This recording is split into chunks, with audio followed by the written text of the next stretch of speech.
Paris, famed for its timeless beauty and romantic allure, is a city that has long captured the world's imagination. Its grand boulevards, iconic landmarks, and vibrant culture have made it a symbol of elegance and sophistication. But beneath the surface, a new and unsettling reality is taking hold. The French capital is now the stage for a real-life spy drama that seems straight out of a thriller novel, but with consequences that are all too real for its citizens.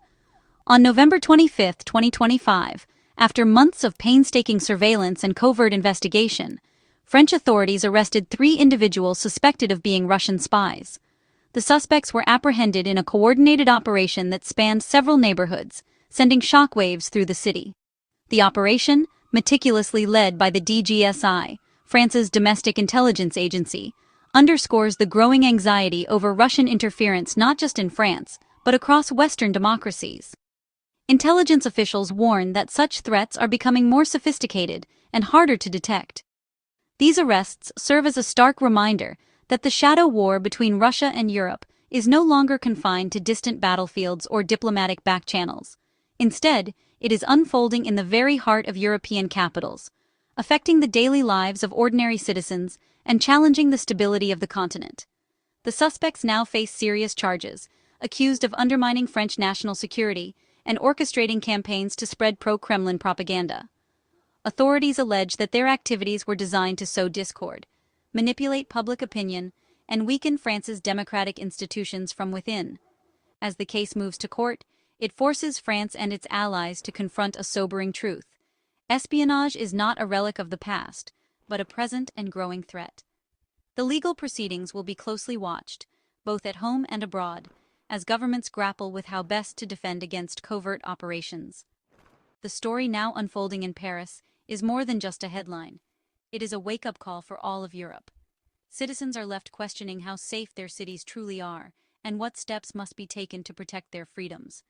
The battle for Europe's security is happening in plain sight, on the streets of its most cherished cities, reminding us all that vigilance is more important than ever. Who are the people whose actions have sent shockwaves through Paris and beyond? Behind the headlines and the official statements, there are real individuals, each with their own story, motivations, and secrets. As the investigation unfolds, the public is left to wonder, what drives someone to become entangled in such a high-stakes web of intrigue? At the center of this case are 4 suspects, each playing a unique role in a complex network that has captured the attention of both French authorities and international observers. The first suspect, a 40-year-old Russian man, was apprehended in a bold act, plastering pro-Russia posters on the iconic Arc de Triomphe. This wasn't just a simple act of vandalism, it was a calculated move designed to send a message, and it immediately drew the eyes of law enforcement and the public alike. Through meticulous analysis of phone records, investigators were able to link him to SOS Donbass, a controversial pro-Russian association operating in France. These digital breadcrumbs provided crucial evidence, revealing a web of communication that extended far beyond a single act. The group's president, a Russian-born woman, stands accused of seeking out sensitive economic data from French companies. Her actions have raised serious questions about where activism ends and espionage begins, blurring the boundaries between political advocacy and covert intelligence gathering. A third suspect, a 63-year-old French national, was also taken into custody.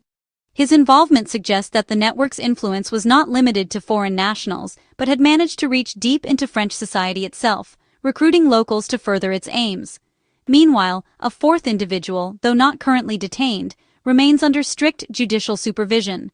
Their ongoing monitoring highlights the seriousness with which authorities are treating every potential link in this chain. As investigators piece together the puzzle, they are working tirelessly to uncover the full extent of each suspect's role, their connections to one another, and the broader objectives of the network.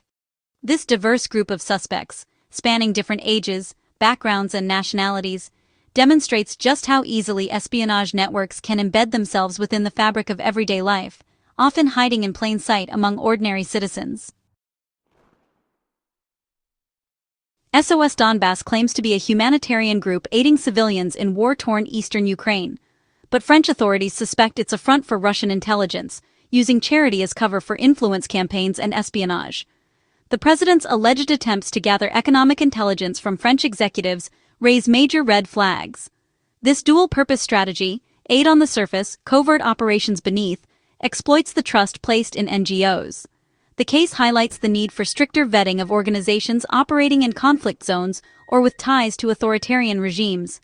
For genuine charities, this is a damaging development, fueling public distrust. For Western governments, it's a warning. Not all humanitarian missions are what they seem. Vigilance is essential to protect against covert threats hiding behind noble causes. The alleged spy ring's activities were as varied as they were audacious, ranging from eye-catching public stunts to highly secretive intelligence gathering. Their operations unfolded in the heart of Paris, blending seamlessly into the city's daily rhythm, making it difficult for authorities to distinguish between ordinary activism and covert subterfuge. The Arc de Triomphe poster incident was not just a random act of vandalism. It was a calculated move, transforming one of France's most revered national symbols into a tool for foreign propaganda. The posters, brazenly displayed, sent a message not only to Parisians, but to the world, challenging the very idea of national unity and pride. Meanwhile, the group's leader allegedly set their sights on French companies, seeking out sensitive economic information that could be exploited for strategic advantage. This wasn't just about politics, it was about undermining the economic foundations of the nation, targeting industries vital to France's global standing. Their actions moved far beyond typical activism, blurring the lines between protest and espionage. What appeared to be grassroots movements often concealed hidden agendas, with clandestine meetings taking place behind the scenes. This blend of public propaganda and covert espionage is a hallmark of modern hybrid warfare, where information and influence are wielded as weapons alongside traditional intelligence tactics. Propaganda aims to sway public opinion, manipulate emotions, and sow discord among citizens, making it harder for societies to find common ground or trust their institutions. At the same time, espionage works in the shadows, seeking to weaken the nation from within by stealing secrets, undermining trust, and eroding the sense of security. French authorities are now working tirelessly to determine exactly what information was targeted, who was involved, and how deep the network's roots go. Investigators are mapping out the network's influence, trying to understand how far its reach extended and what vulnerabilities may have been exposed. The case reveals just how easily activism can be weaponized for foreign interests, turning legitimate protest into a cover for subversive operations. In today's interconnected world, the line between protest and espionage is dangerously thin, and the consequences of crossing it can be profound for any democracy. France's response to this challenge will set a crucial precedent for how democracies defend themselves against the evolving threats of hybrid warfare, propaganda, and espionage in the 21st century. The DGSI's investigation was a masterclass in modern counter-espionage. Months of surveillance on the SOS Donbass president allowed agents to map her network and gather crucial evidence. The turning point came when the group's actions crossed a legal threshold, enabling authorities to act decisively. The Arc de Triomphe incident and subsequent communications tied the propaganda and espionage elements together. This rare public case offers a glimpse into the hidden world of intelligence work. It's a clear message: foreign operatives are being watched, and France is ready to defend its sovereignty. In March 2025, the case shifted from intelligence gathering to a formal judicial investigation. The suspects face charges of collusion with a foreign power, a serious crime under French law, carrying up to 10 years in prison. Prosecutors will build their case using evidence from months of surveillance, while the defense will challenge every detail. The trial will be closely watched, revealing new insights into Russian intelligence tactics in Europe. A conviction would send a strong deterrent message to Moscow and reassure France's allies. The proceedings are about more than 3 suspects. They're about defending national security and the rule of law. France's response will shape how Europe confronts future espionage threats. The outcome will resonate far beyond the courtroom. The Paris arrests are part of a wider surge in Russian covert activity across Europe. From Germany to the UK, authorities have disrupted spy networks, sabotage plots, and disinformation campaigns. Russia's goals: gather intelligence, disrupt support for Ukraine, and erode Western unity. The Paris case fits this pattern, combining economic espionage with public propaganda. European governments are now sharing intelligence and tightening security. The challenge is immense. Russian operatives are skilled, adaptable, and relentless. The outcome in Paris will be watched across the continent as Europe adapts to a new era of hybrid threats.